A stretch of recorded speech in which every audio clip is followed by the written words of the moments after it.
It's been more than 2 weeks since a ceasefire between Israel and Hamas took effect. But despite the peace deal, Palestinians in Gaza continue to struggle for basic necessities as Israel restricts the flow of aid into the Strip. In an exclusive interview with CNA, UN Chief Antonio Guterres acknowledged the ceasefire's fragility while highlighting the consistent support shown for Gaza by ASEAN chair Malaysia.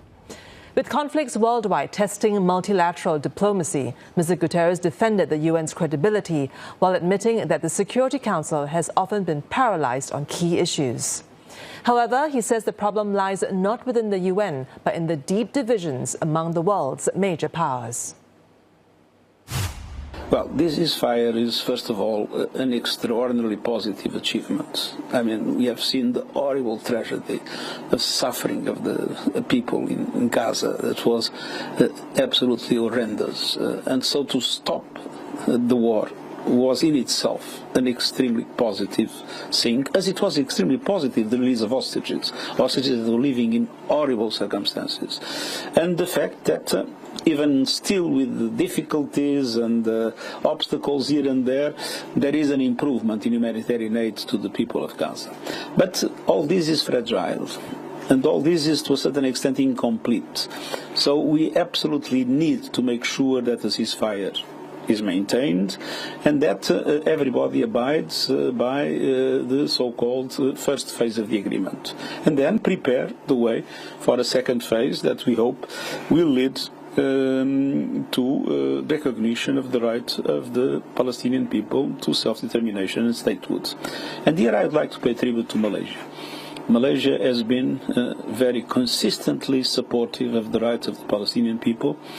And Malaysia is a very important partner of the United Nations because in Malaysia foreign policy, for the rule of law, international law, the values of the Charter have been always a reference, and Malaysia has not double standards.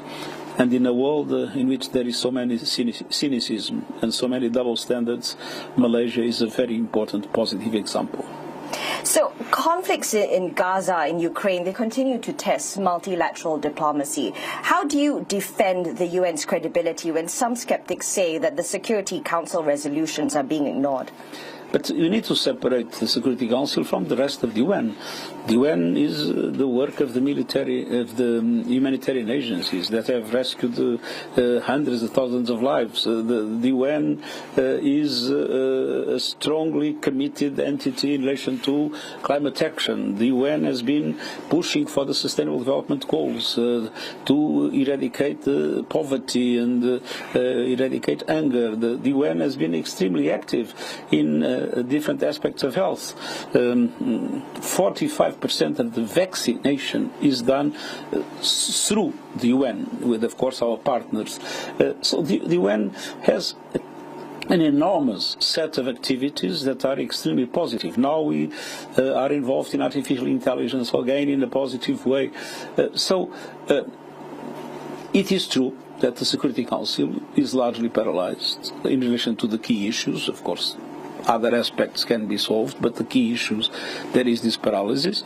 And the reason is the division, the geopolitical division, especially divisions among superpowers.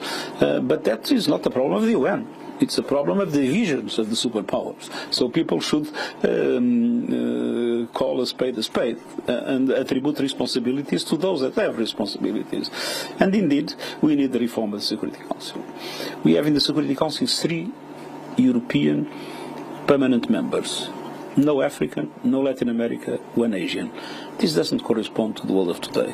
The Security Council needs to be reformed, composition needs to change, and to adapt to what is today's reality. And on the other hand, the right of veto has been used many times in defense of the interests of the members of the Security Council themselves, which, of course, makes the Security Council ineffective in addressing the worst crisis that we are facing in the world.